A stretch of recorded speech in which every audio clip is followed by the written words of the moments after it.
such a powerful, powerful film, and it's so beautiful. And the work that these gentlemen do in this film, I think, really makes it extremely special. I see it as a really story-driven piece, even though we have all these wonderful effects and costumes and chariots and horses and frogs and, and all kinds of great frogs. All kinds of great things, but without the relationship of these people, I don't think you would have this exceptional film. So I would like to ask both of you about choosing to play these incredible historic roles and why you did that. I know that Ridley is an attraction and Steve's alien, but you probably get offered films, those kind of films all the time. Yeah, you do. But what was the reason that this was so attractive to you and you wanted to do it? We don't get films like this, that come up very often. It's unusual. Yeah, I mean, of course, it was. I wanted to work with Ridley, and Steve's a fantastic writer. But then also Charlton Heston, and just thinking, well, how can we do that differently? And that sort of crazy challenge of playing, when you know yourself to be the idiot that you are, and then being asked to play such a monumental figure, that's sort of irresistible. And what about you, Joel? I just really wanted a job. Which is kind of true. I mean, I'm joking, but it is kind of true. But I had nearly had the opportunity of working with Ridley about 10 years ago, or I thought in my mind I was close to having the opportunity. I had sent an audition tape to him for Kingdom of Heaven, and I'd heard through the grapevine that he had me in a kind of probably a handful of people that he was trying to work out if he could put me in the movie. And ever since then, and that was 10 years ago, kind of roughly, almost exactly 10 years ago before I got the phone call about this, I'd had him in my mind as someone that I really, really had wanted to work with for a long time. And, and to be honest, when I got the job for this, I was like, really? Like, okay. Well, it was a tough thing to wrap my head around. But I'm also someone who really loves a challenge, and has always loved playing dress-ups. And I didn't imagine probably the most extreme version of that. But there was a lot of trepidation I had because of such a big movie, and I was scared. But being scared also made me excited about it. Well, it's such a the characters are just so amazing. How does one do research on this kind of material? What did you do to prepare yourself? Museums, books? Life of Brian and History of the World. That's great. Why those two particular films? Brian's a wonderful film. Yes, it is. Anytime you're making a film where, it's earnest, isn't it? You've got to be earnest about it. But anytime there's that level of sort of driven passion, there's always the chance that it's going to be really funny when you're not meaning it to be. You're always walking a really fine line. And so it was, it's good to watch Life of Brian because it's just bloody funny, but also because it's just the sort of red flag of how easily you can start making Life of Brian but without meaning to. And then there's all the other texts and religious texts that you have, and you've got the Ten Commandments, and there's an awful lot. There's an awful lot of there is a lot. There is a lot of work that you can put together, and obviously I think that you did, because you, I think, read a lot, and you read the Quran, and I read this in your production notes, so I'm assuming that it's true. But you did a lot of work on establishing the reality and truth of the character. Well, I think that what I've come to realise is I try to do as much research as I can, because I sort of have this doubt about me really knowing anything. And so, you try to fill your head with as much information as you can, in the hope that will give you the confidence to feel like you can actually play the role. And oftentimes it doesn't really come into play, in the film. There are many times when I look back on a film and I go, I didn't really need to do any of that. But it just sort of is there as a safety net that you can fall back on, and just in case you get there one day and the director's had a bad night and he's, can't talk or something that day, and you've just got to wing it yourself, then you've got something that you can fall back on and that you feel a little bit more informed about. But so it's always through a sort of an element of trying to gain confidence that I do the research. But it would be a very boring film if we actually included everything in there that I personally found interesting. But then also there's an awful lot that Rid found very interesting as well. And a lot of our conversations before filming were, well, where are we going to finish the film? Because we kept on wanting, you go, okay, well, all right, so they've crossed the Red Sea, and then you've got, well, then, can we make the film without the Ten Commandments being present? Can you really make a film about Moses and not mention the Ten Commandments? But then you've got the Ten Commandments, and then you've got the sin of the golden calf, and you're like, well, wow, that's going to take another 45 minutes. And then you've got all this great stuff that comes later, and it's really great stuff, but there's a point where you've just got to, put a nail in it. Sequel. And Joel, what about your character? Well, on one hand, I kind of looked at a lot of the text, and it just seemed to say that the Pharaoh just constantly said no, and a lot of what I like to do is look at what the writer provides, and then to do any extra research or thinking or reading or examination of my own. Is sometimes it feels like you come back to the production and say, oh, well, what about this? And maybe it just uncovers one or two little things, but hopefully everything you need is in the script. Now, on a forgetting a historical or a biblical context, for me, what I found very resonant about the story was the story of the two characters and their relationship with each other.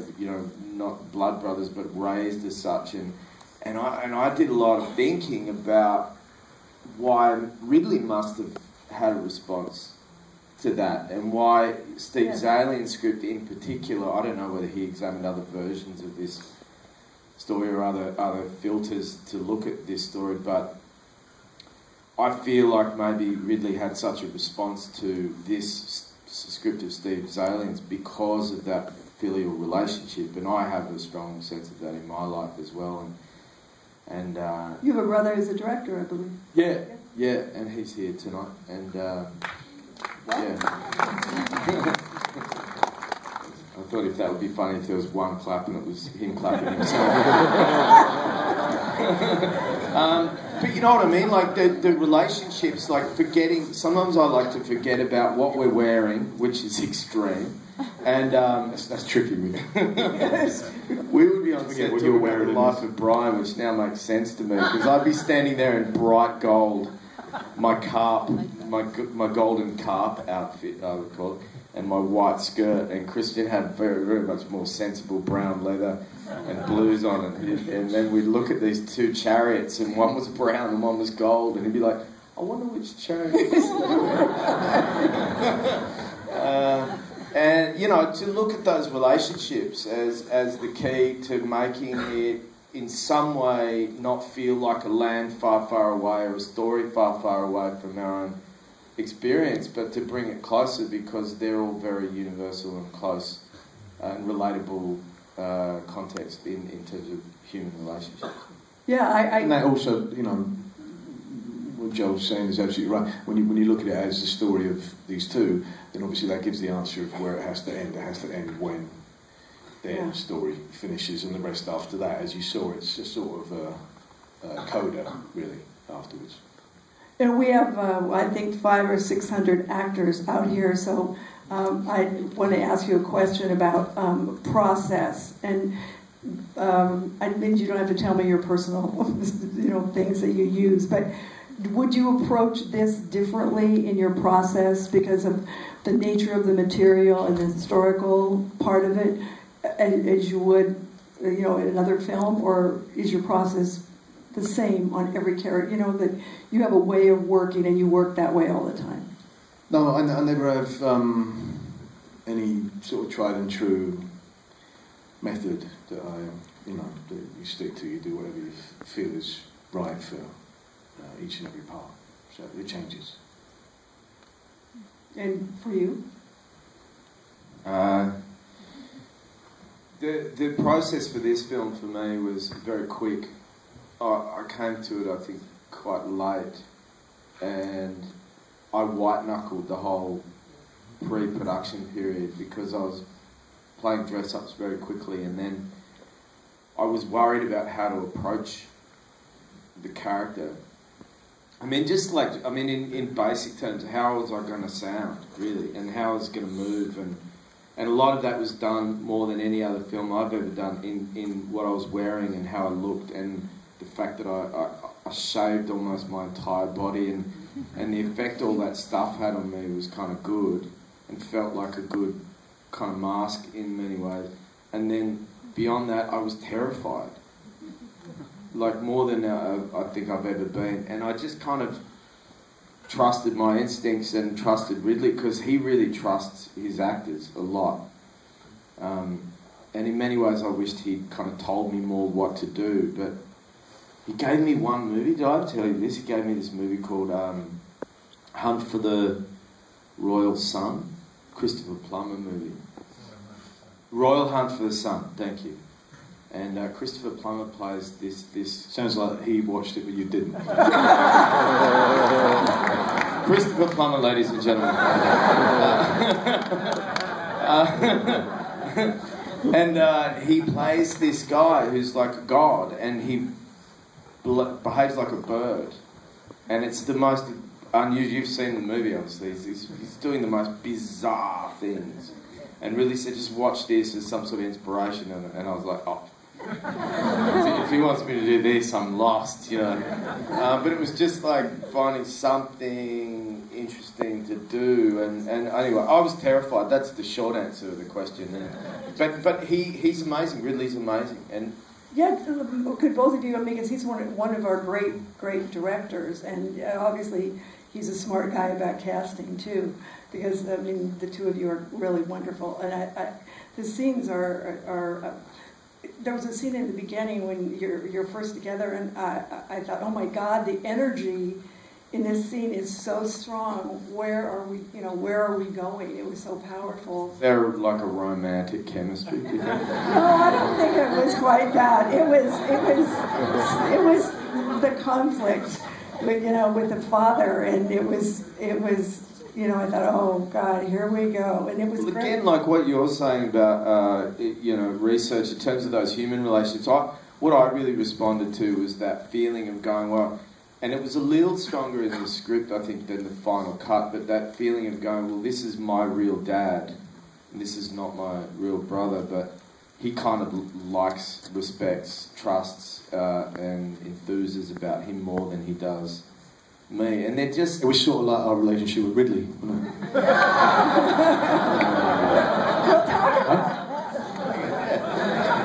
Talk about working with Ridley Scott, because I think everybody hopes that one day they're going to work with Ridley Scott, so... Well, he ain't going to stop, so there's plenty of time. Yeah, good. He's a machine. But did you have a good rehearsal time with him, or talks about your characters? Really just talks. A lot of times, we didn't rehearse really, did we? Yes, right. Sword scene, and I just was like, I'm going to get fired after this rehearsal. So we didn't rehearse anymore after that. Right. But most of the time he would just roll straight off, and he uses multiple cameras. Oh, how interesting. Which is, I really love that. And then he directs more in gestures.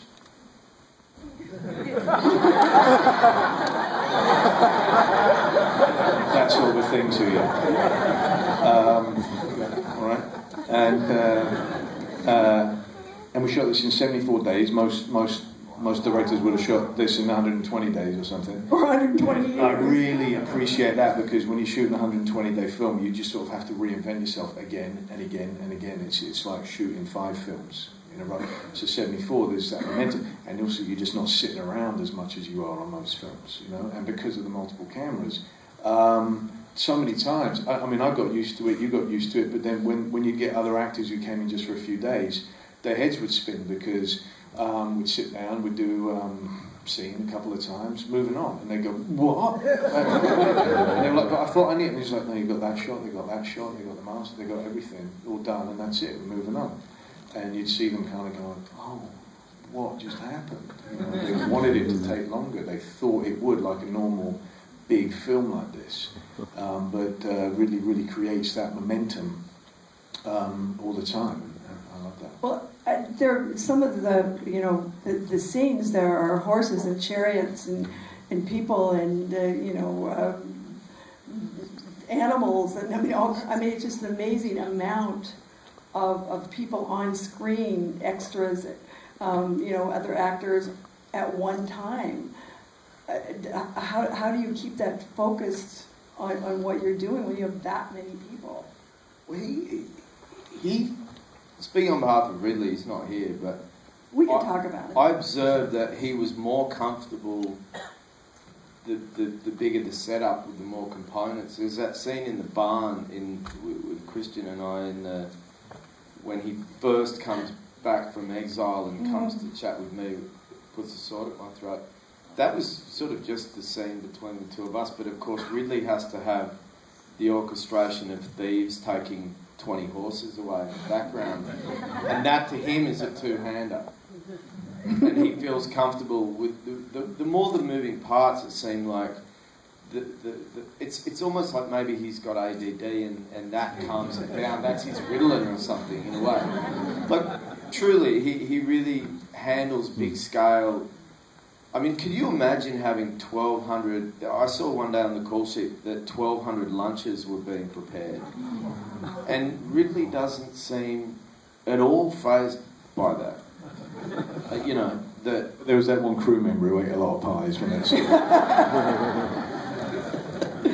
Yeah, it's like, he just knows how to orchestrate those things, and he feels comfortable. But then, as he said, like, from his days of directing, he was, for a couple of years, he was shooting 100 commercials a year in his early career, that he was prepping one while he was finishing another, or he's shooting one while he's finishing another, that he's the most sort of decisive person I think I've ever worked with, especially on a bigger scale. His ability just to make a choice like that without batting an eyelid. And not only that, he will watch a rehearsal, and it's not a choice of going, okay, I'm going to put the camera here. He'd be like, I'm going to put the camera here, and the other camera here, and this camera's going to be here. And then he'd name like 8 places to put a camera, because he had 8. What I think is also interesting about your work is that both of you seem, in my opinion, to approach your characters from a positive point of view. And then the reveal comes. I mean, it happens in your character where, we see that you love the wife and, and the baby, and, there is some humanity and a nice guy. And Moses is very, very a complicated man, obviously, because he's been, picked, I think. And it's, am I right that you're playing it from this positive place? You don't play the negative part of it, because that's so kind of, whiny. You know what I'm talking about?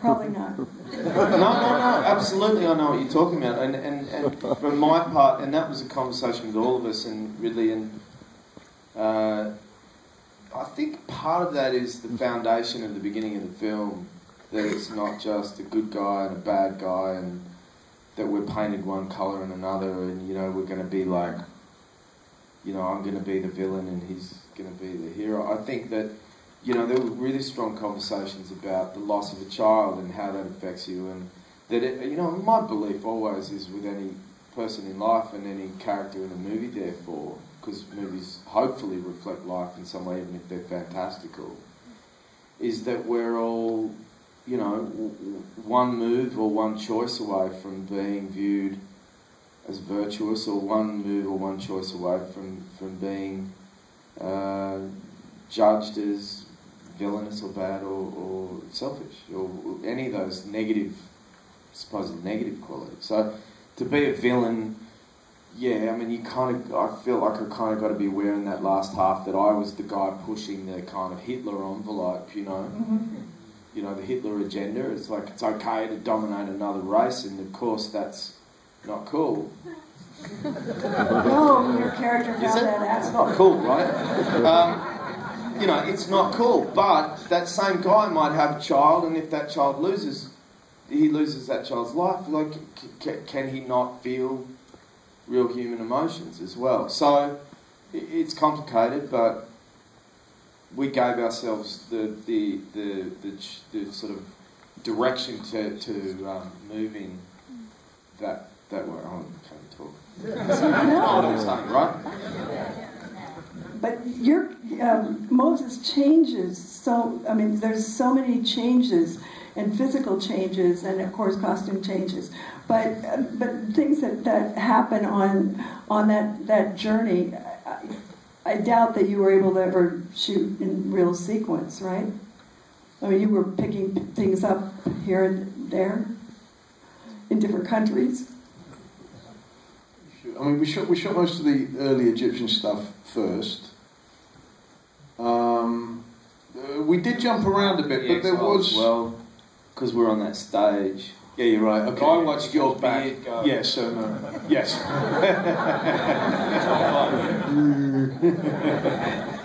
Yeah. He has the ability to fall asleep in a makeup chair like nobody else in the world. Yeah. Wake up with a beard. Well, it helps when you sit there for 3 hours, doesn't it? When you get there at 2 a.m.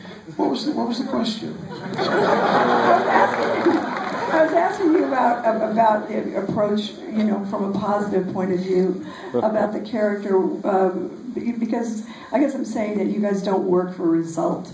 You know, you work for truth, and you're true in the moment. I think what I hope this one does, as for instance compared to the Ten Commandments, where to me personally, I watch the Ten Commandments and I feel like, you know, Cecil B. DeMille is making that with all the power of hindsight. Like, there's no doubt that this man is a good man and a prophet, and he will become a prophet, and he will become the, you know, most fascinating man in the Old Testament and the most important prophet in Judaism and all of that. And I think that from us we said, well, let's take it from the other perspective of not knowing what the outcome is going to be. And so, yes, you have a man who's grown up in essentially a fascist empire, and he understands the necessity for this pantheon of gods, and he understands the necessity for this slave labour in order for the empire to exist. And then circumstances and something that's just eaten away at him changes the course of his life, and he's off in the desert. And then the absolute terror, because, you know, Moses famously did try to tell God he wasn't the man for the job. He kept saying that. He kept saying, I'm really chosen wrong. And so all of that doubt and the absolute terror of, imagine that, you know, on a mountain and suddenly you meet God. And that must be terrifying, you know. So we didn't want to play it like it was the most wonderful experience. Right. Absolutely, you could call it ecstatic, but it's ecstatic because you're probably having this just sensory overwhelming experience that you couldn't believe, and his doubts about himself as being the vessel and the messenger for that, and all of that. So sort of the fact that you can't connect the dots looking forward, you know, whereas the Ten Commandments, the film, seemed to sort of be able to connect all the dots. Yeah. With us, it was sort of, we were trying to go for, well, this man surely wouldn't know what was going to happen, and if he was correct, and should he really leave his family? And then when he gets to the ghetto, you know, the Hebrews are not exactly all jumping to come follow him immediately. And we wanted to include all of those doubts, which are very much in the Bible. And truth. And I guess that's what I really enjoyed so much about this film, is that you took me on an experience, and I went on this journey with you. And even though I know things because I went to Catholic school, but still, this was still fresh and new, and an approach that I found really fascinating. Well, thanks so much. Would you talk? Did you work in the plagues? I mean, were you there when the frog handler was there with the frogs?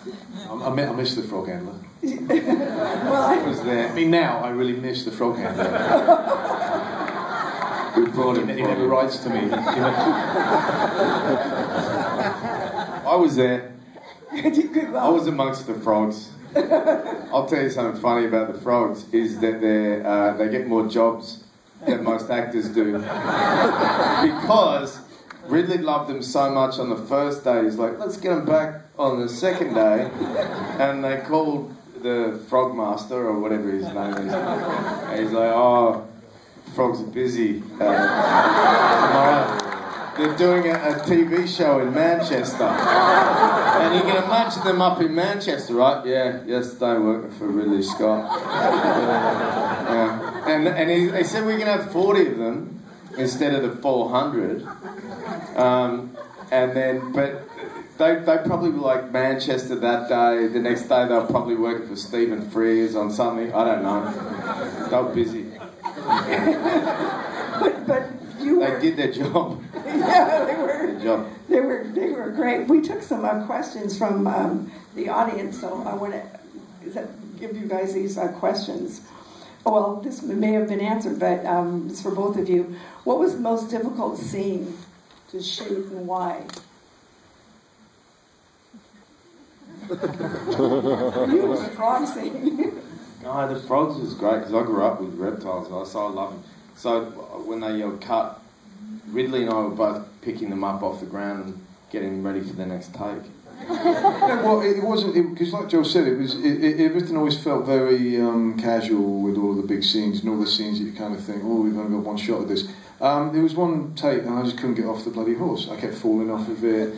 The arrow was getting stuck up my bum as I was trying to get off. The robe was getting caught. My beard was getting fallen, and it was just ridiculous. I mean, it really was Life of Brian with that. And then eventually I got one good take where I managed to get off with all this palaver and not look like, yay, great, I did it, and hold that in. And then I loosened the reins too much, so the horse stood on the reins, and I'm not going to win a fight between me and the horse, so I couldn't pull him anywhere. And that was actually the hardest scene for me because I couldn't stop laughing through it.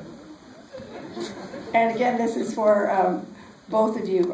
What inspires you most as an actor?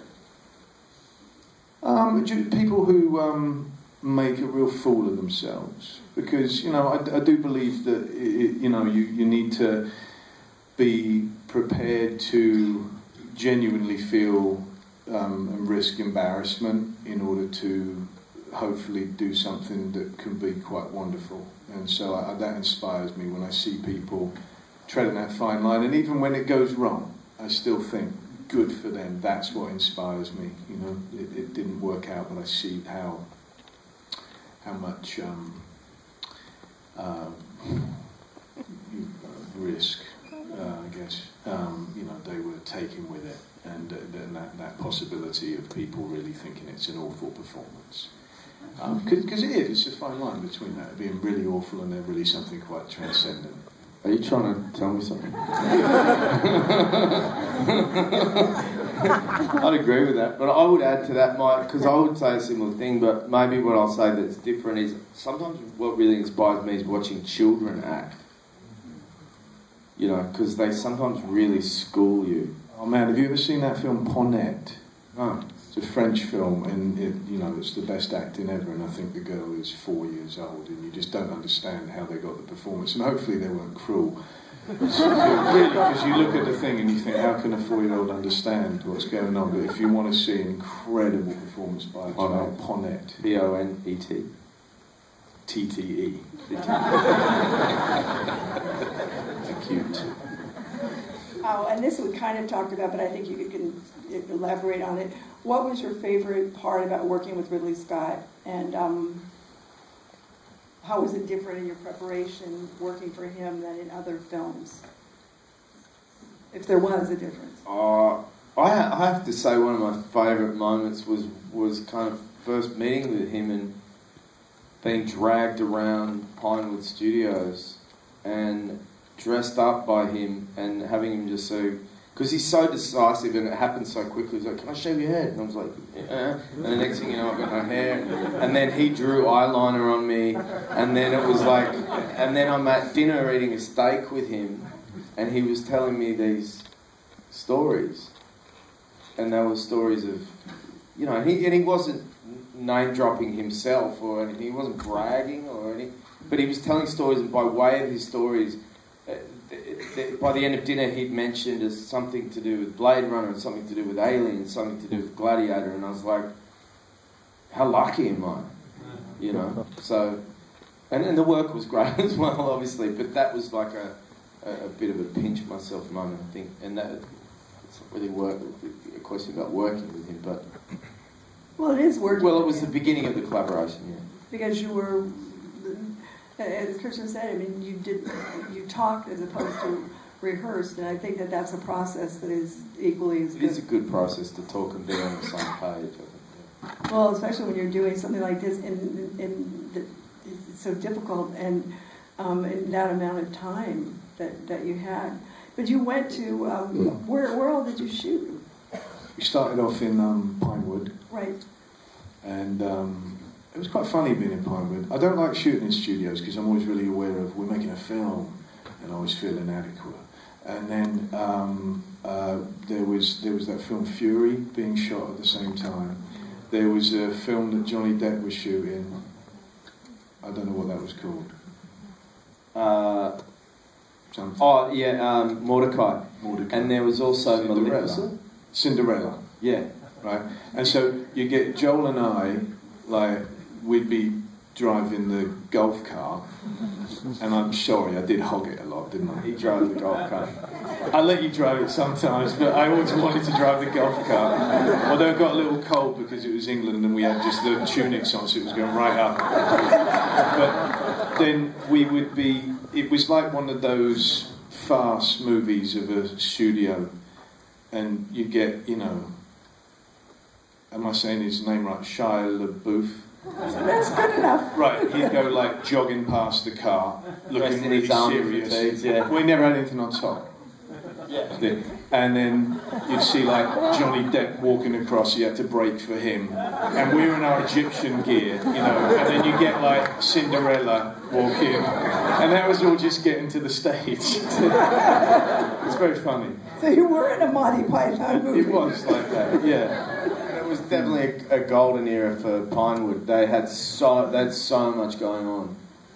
So much. I think we were only able to film there because Star Wars got delayed. I think that's why it really was, because the stages were free and we had to get it done under a certain amount of time. They had all their windows all blacked out, like we were going to try and climb up and have a look in or something. Or like the Death Star. I'm Uncle Owen, so I should have been allowed in. And then we went to Almeria, Spain, where there's a lot of desert. It's where Sergio Leone shot a lot of the spaghetti westerns, which I went, well, they should be paella westerns, because I thought... But I guess it was spaghetti just because of Sergio Leone, not because of the country. And then we went to the Canary Islands, to Fuerteventura, which has just these, stunning volcanic mountains and beaches that all go the for chariot 10 stuff miles. on the cliffs at the end and heading down to the Red Sea, that was all Fuerteventura. That was amazing. I just heard tonight from somebody here that's a real road. I mean, that's a real cliff that was there, and how dangerous. You know, I mean, I know there's a lot of special effects, but it still is very, very amazing that you could shoot on that, and how beautiful it was, actually. Yeah, and then there were a lot of naked German people as well, because we had a lot of German nudist beaches, so we had to try to dodge them. There's a great photo, I think, in the local newspaper there of our set, and there was a yellow, like a police ribbon, and there's this nude guy just standing there. What's going on over there, and why can't I do my usual morning walk? And they have a, what do you call them here, like a fanny pack on? Because you got to keep your wallet somewhere.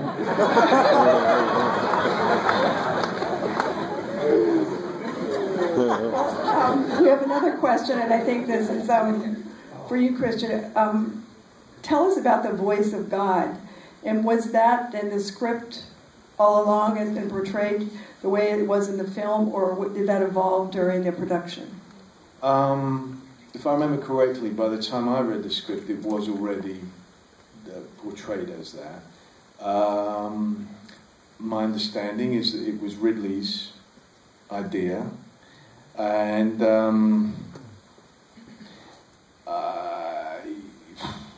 I mean, it really is better a question for him. I just sort of accepted it because I thought, well, how do you represent God? You know, I mean, Moses was meant to be the only man who ever actually saw God with his own eyes, spoke with him, you know, and such that later on in life he wore a veil because it's almost like his face had been disfigured from that. How on earth do you represent that? So it seemed like as good an idea as any to have Malak be... you've just seen the film. I was thinking, I can't say what it was. So yeah, he's a boy.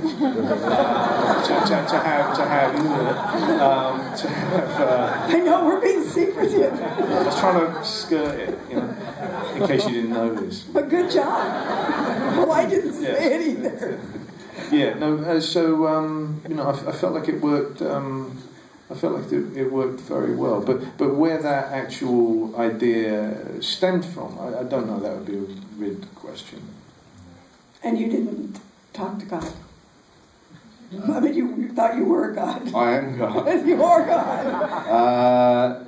No, but from an outsider's perspective, and this is one of the wonderful things about making movies. Sometimes is watching the sections you were never involved in, because they're really the only parts that you can have somewhat of an objective point of view on.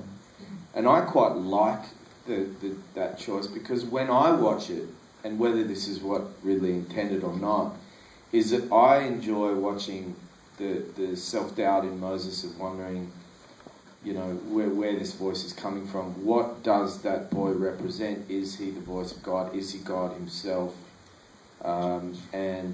And also then stepping back a little bit from that, when I first watched the finished movie, I was like, is there potential that the doubt in Moses is this a voice inside my own head, and therefore can I really believe it? And maybe that's where the rejection of the idea comes from, as potential self-madness. But that's not what... Don't take me saying that because that's what Ridley intends. That was my objective point of view on the sections of the movie that I'm not involved in. Well, you guys have been absolutely great, and I'd like to thank you on behalf of all these actors out here.